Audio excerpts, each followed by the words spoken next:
If you don't have an amazing roommate like me, you're gonna die. You're gonna starve, okay? You're gonna wither away.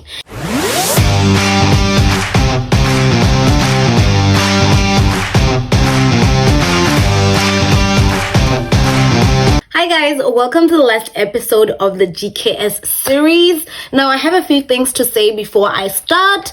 The first thing that I'm going to tell you guys is that in this video, I'm not going to cover any interview questions. If you guys want to learn about which interview questions you might receive for the scholarship application, I have made a separate video before and I'm going to link it down in the description. So if you want to watch that video, you can go and watch that video. Secondly, this is going to be my last video on the GKS series. I really do have some plans for my channel and I cannot wait to start those plans. I finally got my ducks in a row and I have everything I need for what I wanted to do, and I'm so happy to start doing all of those things.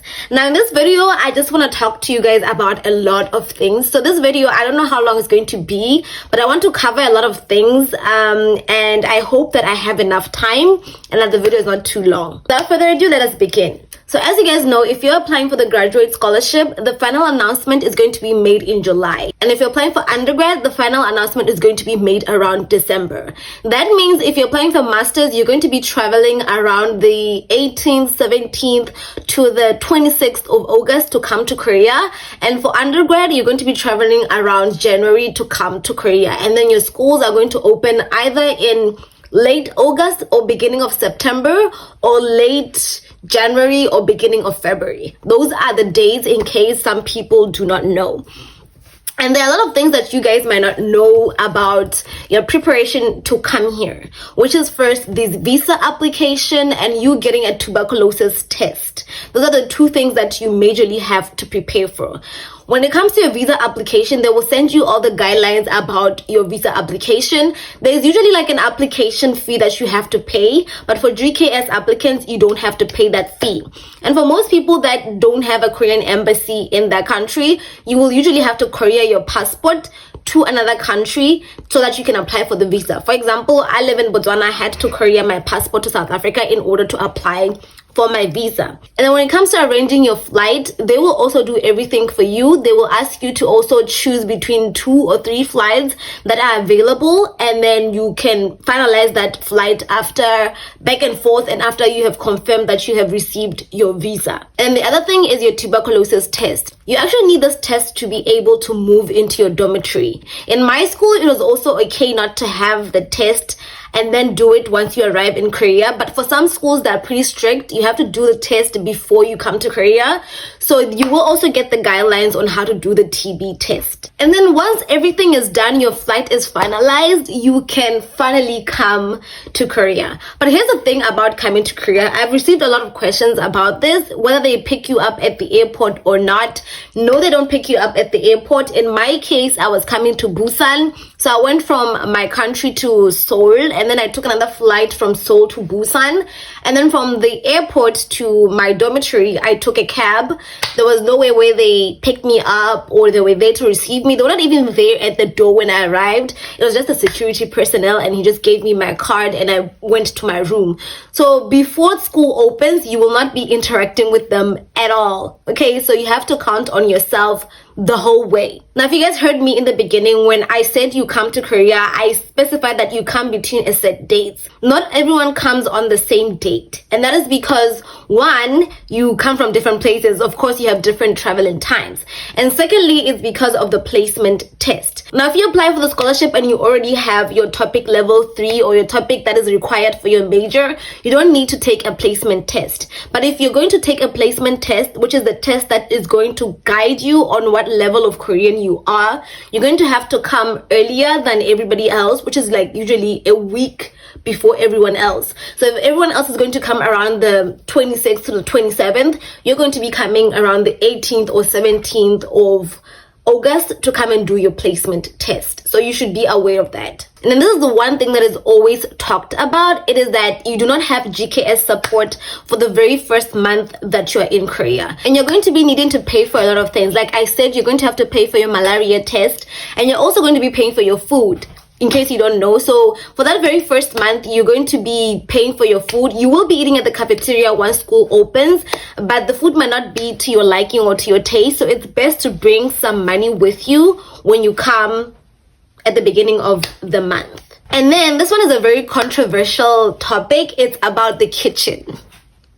It's about the kitchen. You do not have access to kitchen if you live in the dorm, unless you have religious reasons for why you should have a kitchen. For example, if you can only eat halal food, that's when you have access to the kitchen. And I will be very honest, the kitchen itself is very small to be shared by such a large number of people. So unless you do have your religious beliefs and you cannot eat at the cafeteria for a specific reason, you're going to be eating at the cafeteria just like the rest of us. And I will warn you, if you don't live in any Asian country and you have not been in contact with Asian food before, the spice is going to kill you. And it's going to be the most difficult thing for you to get used to.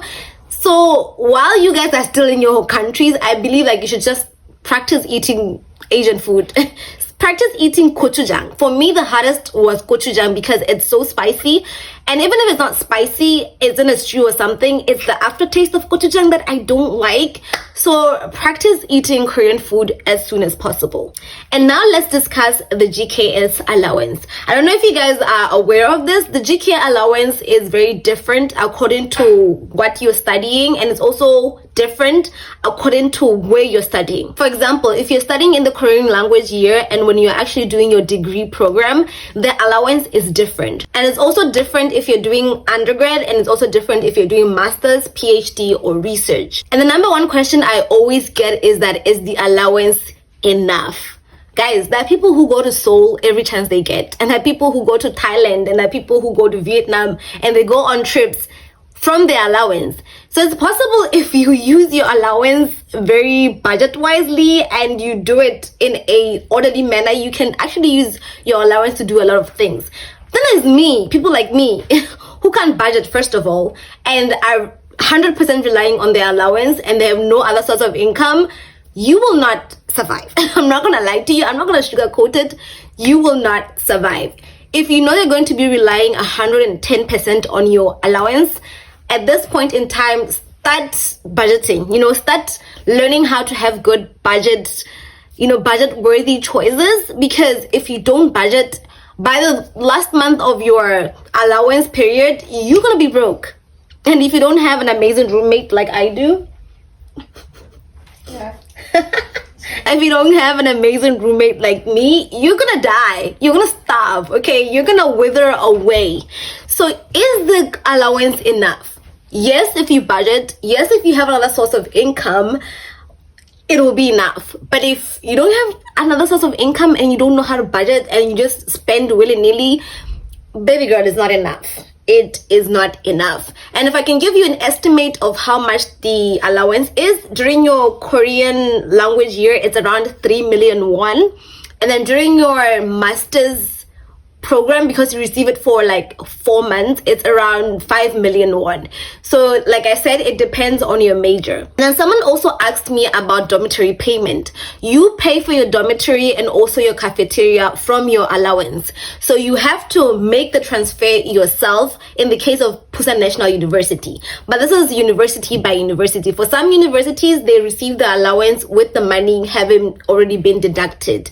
And for some universities, you receive your money monthly, while in Busan National University, you receive your money in lump sum. For example, Korean language year, you receive 3 months worth, and then when you're in your degree program, you receive 4 months worth of your allowance. So again, it depends on each university and how they deal with the GKS program.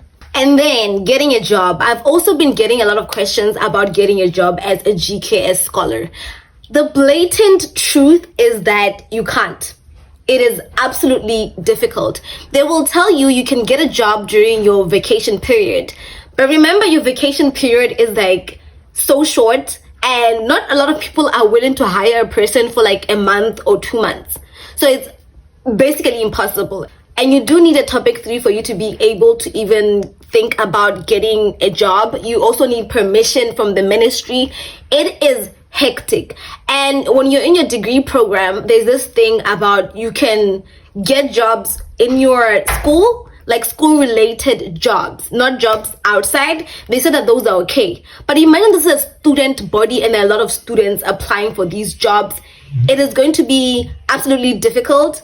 My roommate is playing music, please be aware of that. As I was saying, there are a lot of students who are going to be applying for these jobs, and the chances of you getting these jobs as only a topic 3 holder, and some people have topic 6, it's very rare and it's very difficult. So if you think, oh my god, I'm going to be getting a part-time job and applying for jobs and supplementing my allowance, it is possible, but it is very difficult. So please not be only reliant on that. And if I were to tell you guys all the things you have to pay for with your allowance before you even get to enjoying your money, I did make like a small little list of estimates of how much you would have to pay each month. For your dormitory, you would pay about 700,000 Korean won. And then your cafeteria is about 500,000 won. That's for 3 months, because in my school we pay a lump sum. And then you have your monthly insurance that you have to pay, which is around 80,000 won. This is rounded off because it's about 76,000, but I'm rounding these numbers off. 80,000 won. And then you have your SIM card service that you have to pay for every single month, which is about 40,000 won. And then you have your topic exam, which you have to write. I think in a 6-month period you have about 2, and one topic exam is about 50,000 won. So these are the things that you have to pay for. These are not things that are like you can make a choice on whether you can pay for them or not. It is not a choice. These are the things that you know for sure you have to prepare yourself to pay for, and you have to pay for these things before you can even enjoy your salary. So looking at these things, you guys can now try to estimate how much money you're gonna need and also how much budget you need to do in order to enjoy your allowance to the fullest. And that is it. That is everything that I thought you guys would want to know. If there's anything that I have skipped, you can just comment down below and I will make a video covering that thing. But if I were to just talk one-on-one personally about my experience as a GKS scholar, as a person living in South Korea and studying in South Korea, it is a beautiful experience. It is an absolutely beautiful experience. During the Korean language year, your lessons end at about 12:50, and afterwards you have all this time. Even if you have homework, it's homework that you would be able to do in an hour or 2, and you still get ample time to explore Korea, to do all these wonderful, beautiful things. You meet a lot of foreigners, you meet a lot of Koreans, you interact with a lot of nationalities. It is a beautiful experience. And even when you come to study at the university, you still have a lot of time. I have 4 lessons only because I'm choosing to do 9 thesis track and I need more credits, but people have 2 lessons per week, and it leaves them ample time to do all these beautiful and wonderful things that they want to do, to travel. It is absolutely a beautiful experience. This scholarship, it is heaven sent. And if you're someone who wants to come study in Korea, live in Korea, experience Korea, it is the most perfect choice that you could ever make for yourself. There are challenges, of course. There's a lot of like language barrier. There are things that you need to apply for that are just sometimes getting in your head. And once you go to the degree program, you start doing some things yourself, like your visa application. During Korean language year, they do everything. They assist you with everything. But once you move into the degree program, those are things that you have to shoulder the responsibility of. Registering for classes, registering for a lot of medical things, you have to do it on your own once you go to the degree course. It is overwhelming at times, but if I was on 100% scale and you were asking me to tell you what percentage I would give the scholarship, I would say an 80%. It is absolutely wonderful. This money, even though I'm saying it's money that you have to think about budgeting, it's money you wouldn't be getting at all. It is a privilege, and it's one that you should recognize as a privilege and be thankful of. And every single day I wake up thankful. The fact that I can study the things that I want to study. I'm in a country that I've only seen in Korean dramas and wanted to visit, and I get all these perks that I would have never gotten if I was in my country. I can now go to BTS events more easily. I can go to these landmarks that I've only seen in TV. It is absolutely a beautiful experience, and I would 1000 recommend to anyone to apply to the scholarship, and I will continue helping those people that want to apply to the scholarship. And guys, it's been beautiful and amazing to make this series for you guys. It's been hard sometimes because I don't know which information to share and which information to exclude, and I don't want it to seem as if I don't want to share some information with you guys. It's been wonderful, and I'm happy to end this series like this. Though today it's a very noisy video, I apologize for that. And I'll see you guys in the next video. It's been amazing. Bye.